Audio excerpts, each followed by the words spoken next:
Bonjour, bienvenue dans cette nouvelle vidéo dans laquelle je vous parle à nouveau d'un équipement que je compte mettre à jour. Et aujourd'hui, c'est lui que je vais mettre à jour, mon petit bloc d'alimentation, qui est en fait c'est un Corad K3005P, je le voulais programmable, et il avait une connexion USB et série. Ça c'était bien pour le connecter, sauf que ça c'était acheté pendant que j'étais sous Windows. Je suis passé à Linux et puis j'ai eu d'autres trucs à faire. Donc lui il est passé un peu à la trappe. J'ai un module USB série pour communiquer avec lui. J'ai jamais pris le temps de le connecter et de le configurer. Donc ça marcherait en principe sous Linux pour afficher la tension et l'intensité. J'ai jamais eu l'occasion de le faire, j'ai jamais pris le temps de le faire. Donc là, cette mise à jour complète de l'atelier, on va pouvoir le faire. Sauf que c'est pas avec lui. Qui est-ce qui va le remplacer, lui? Bah déjà, parlons de nos contraintes. Hein. Dans mes réparations, les contraintes datent de mes réparations en fait. Il me fallait un bloc d'alimentation linéaire, donc pas à découpage. Il fallait qu'il puisse cracher un minimum de 56 volts. Je sais plus pourquoi, mais il fallait qu'il crache un minimum de 56 volts. Avec un fort ampérage, ce qui n'est pas le cas de cette petite bébête. Elle est capable de cracher un bel ampérage jusqu'à 40 volts ou 30 et quelques volts, j'ai un doute.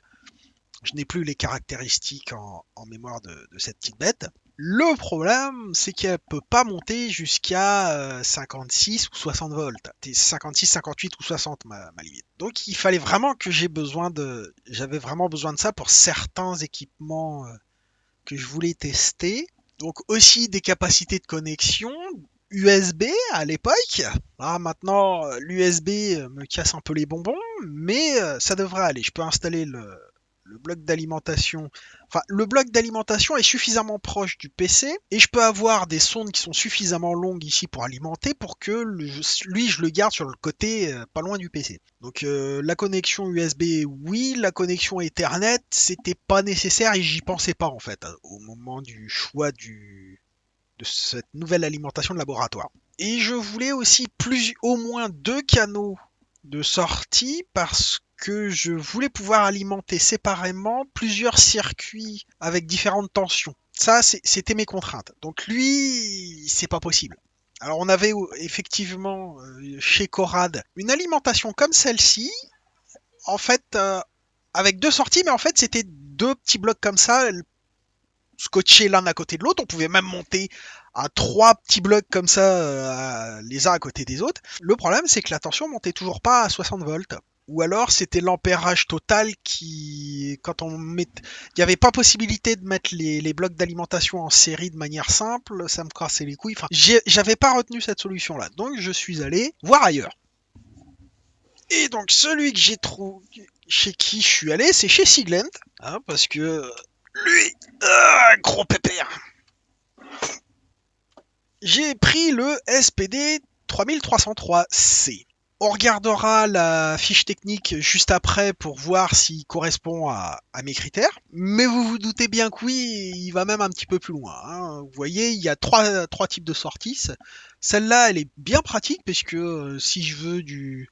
Alors vous voyez pas très bien, mais ça crache du 2,5. Alors on a le choix entre 2,5, 3,3 et 5 volts. Là moi pour mes montages actuels, je prends ça et puis ça peut cracher 3,2 ampères sur du 5 volts. Donc là ça c'est bon ça. Ici on peut les mettre en série ou en parallèle. Donc en parallèle on se branche sur comme ça, mais en série on met le moins là et le plus là et en fait les tensions de ces deux trucs là s'additionnent et on peut monter à 60-64 volts. Enfin on est au-delà de ce que moi j'ai besoin. Donc ça c'est bien. La puissance totale du truc monte jusqu'à 220 watts de puissance de sortie. Donc c'est bien, ça aussi je voulais un bon gros bloc bien puissant. On a aussi un bon bouton mécanique. Voilà. Donc lui je peux le laisser et il va rester branché constamment à l'alimentation, ce qui ne sera pas le cas des autres appareils. On voit qu'on a des petits boutons, une molette ici pour régler, enfin Il est ni trop complexe ni trop simple et mais les caractéristiques techniques que je cherche dans le bloc d'alimentation sont respectées. Comme vous le voyez, il n'y a pas moyen de le mettre à jour de manière simple. Hein, il y a pas de, il y a pas de prise USB.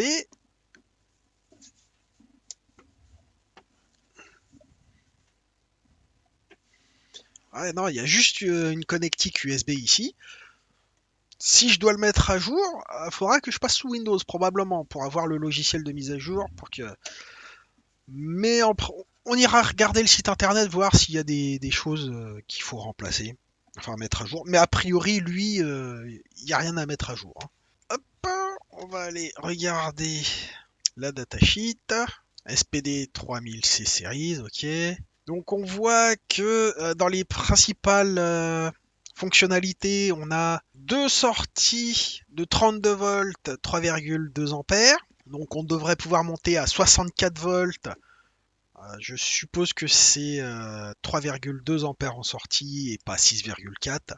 Faudra lire plus tard, voir si c'est mentionné dans les caractéristiques. Mais donc 220 watts de puissance de sortie a priori, une résolution à 10 millivolts, donc il y a deux chiffres derrière la virgule. C'est largement assez.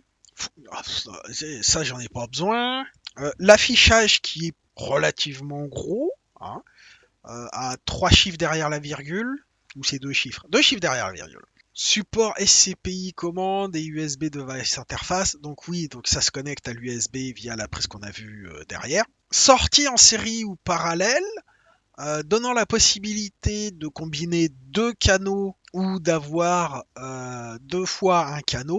Soit on a deux canaux, soit on a un seul canal de sortie. Ce qui permet de doubler ou la tension ou le courant. Voilà, ça c'est mentionné. Donc si on se met dans la configuration série ici, en fait, entre ici et là, on peut effectivement sortir 64 volts, mais seulement 3,2 ampères. Ou alors, on se met à 32 volts et on peut sortir 6,4 ampères. A priori, c'est ce que ça dit. Ce qui est quand même assez bourrin. Hein. Là, c'est tout ce qui est précision. Bon, moi, j'en suis pas à nécessiter des précisions à ce niveau-là. Pas encore, du moins. L'isolation, température de. Voilà, le poids, hein, on voit bien qu'à 7,5 kg quand même, le bébé, c'est pas, c'est pas n'importe quoi. Et puis c'est tout ce qu'on a. Voilà. Allons regarder l'historique du firmware. Donc déjà la dernière mise à jour. La première mise à jour date de 2020. Son anormaux. Ah, changement de la limite série de la tension à 60 volts. Bon bah moi ça me va, hein. Si on va à 60 volts 3,2 ampères, moi ça me va. Ok, il n'y avait pas avant, il n'y avait pas de protection de surintensité.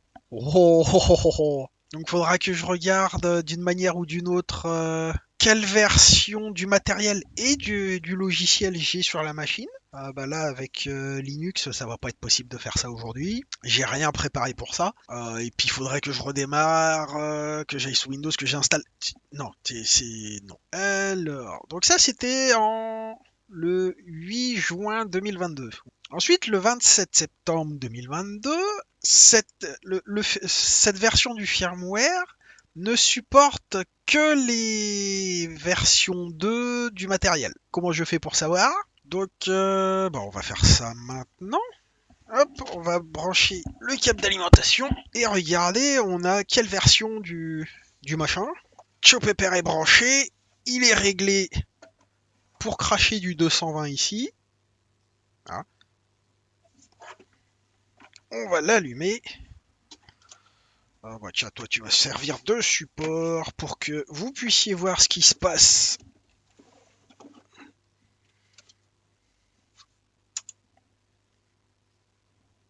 Donc il démarre très vite, c'est bien. C'était sur le bouton là pendant quelques secondes que je vérifie. Alors, appuyez et maintenez le bouton avec NO 1 à 5 pour 2 secondes et après le relâcher, il devrait donner le numéro de version du matériel.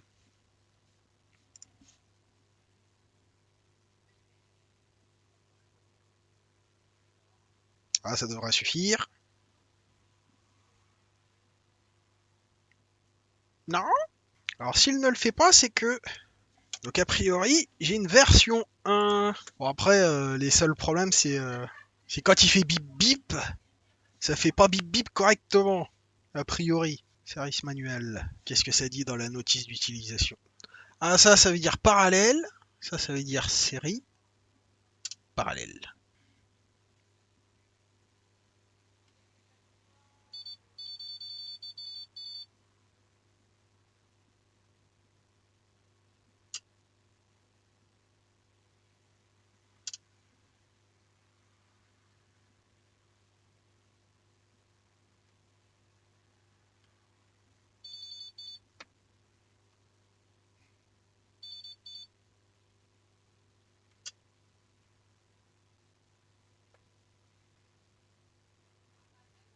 Ah, intéressant.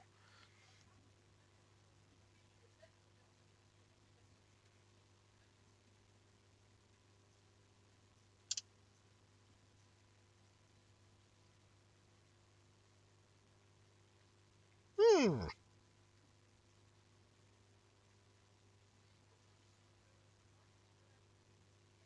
d'accord. Donc c'est comme ça qu'il fonctionne. Oui, non, il est vraiment simple à utiliser. C'est intéressant. Là, on peut régler a priori indépendamment. Et quand on met comme ça parallèle, bah déjà, il faut se mettre sur le channel 1. Mais c'est les deux qui changent en même temps. Intéressant. En série, bah, c'est pareil. Hein, on peut pas vraiment. Et là, il y a obligatoirement en série les deux qui se mettent en route. Et en parallèle, ouais, les deux se mettent en route aussi. Et si on fait ça,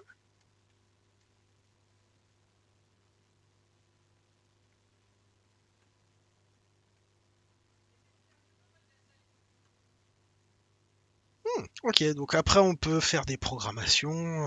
Ok, ok, ok. Ah non, c'est bien, c'est sympa. Très facile à utiliser. On peut appuyer dessus, qu'est-ce que ça fait si on appuie dessus? Alors je regarderai dans la notice ce que ça fait. Mais enfin bon, voilà. Petite utilisation rapide et simple. La mise à jour, ouais, faut passer par Windows avec le logiciel spécifique. Bon, comme je le pensais, la notice, elle est en train de me dire que quand on met les deux en série, c'est 60 volts, 3,2 ampères.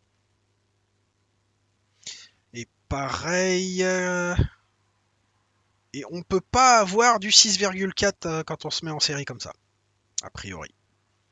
Donc on est limité à 3,2 ampères. C'est pas très grave. C'est 3,2 ampères par canal ou sur un seul canal.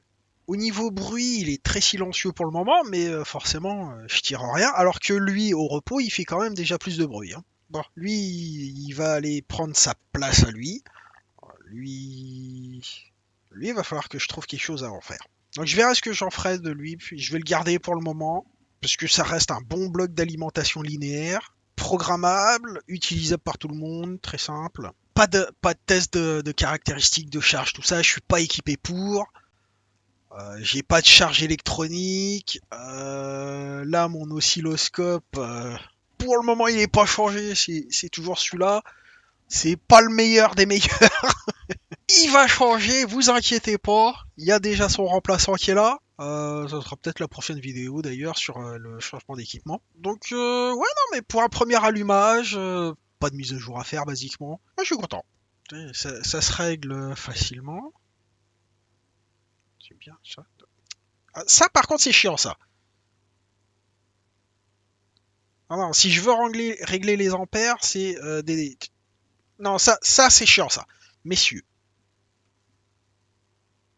Ah non, c'est attention que je veux... Ah, intéressant. Donc en fait, tout est égal.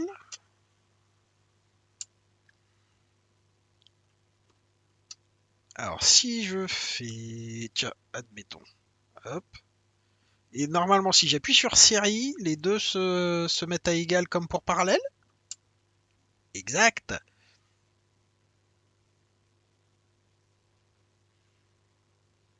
Tiens, petite question. Est-ce que les deux... là, je suis en mode série, donc je vais mettre... je vais prendre lui pour mesurer. Hop.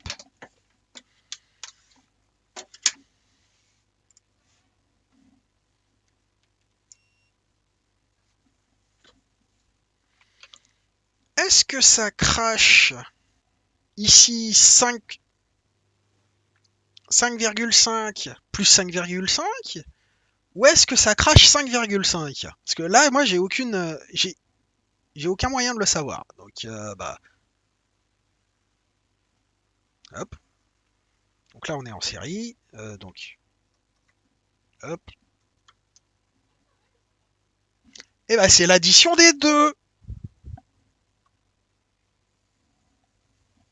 Alors, comme il n'y a pas de charge, la tension n'est pas forcément exacte, mais ça, on s'en fout là. Là, on voit qu'on crache du 10,9 volts. Voilà, donc ça, faut faire attention.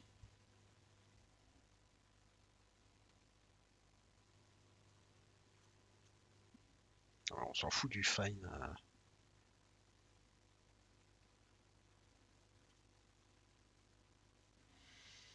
Et donc, si je veux faire du parallèle, est-ce que je peux régler?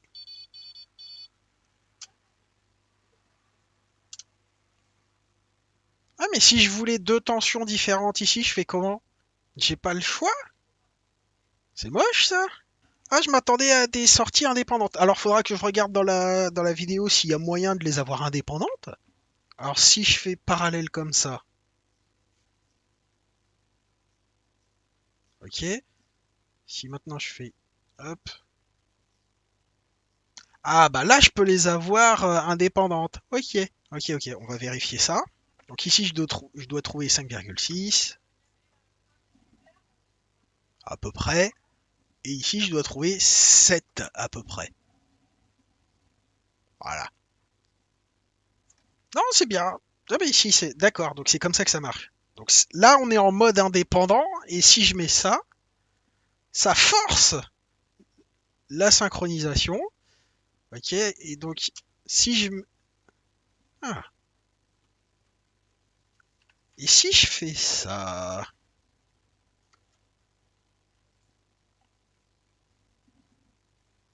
Il faut obligatoirement activer comme ça. Et puis, on est obligé d'aller sur le canal 1 en série pour régler. Ok. C'est bon à savoir. Voilà, quelques petits pièges, hein, quelques petites subtilités. C'est bon à savoir. Bah, je pense que j'ai fait le tour du truc. Hein, il est simple. Donc lui, il va être aussi intégré dans mon logiciel de contrôle à distance, mais via l'USB ce coup-ci, parce que j'ai pas le choix. J'ai pas le choix. Mais ça, c'est pas grave. Donc, bah, on verra la programmation système avec Linux pour contrôler ces petites bébêtes par USB et par Ethernet. Magnifique. Ah, qu'est-ce qu'on va s'amuser. Ah, il y aura plusieurs mois où ça va être des vidéos de programmation. Ah, ça va être drôle. Voilà. Bon, bah, j'espère que la vidéo vous a plu, que vous avez appris quelque chose. Et puis, bah, une prochaine. Bye bye.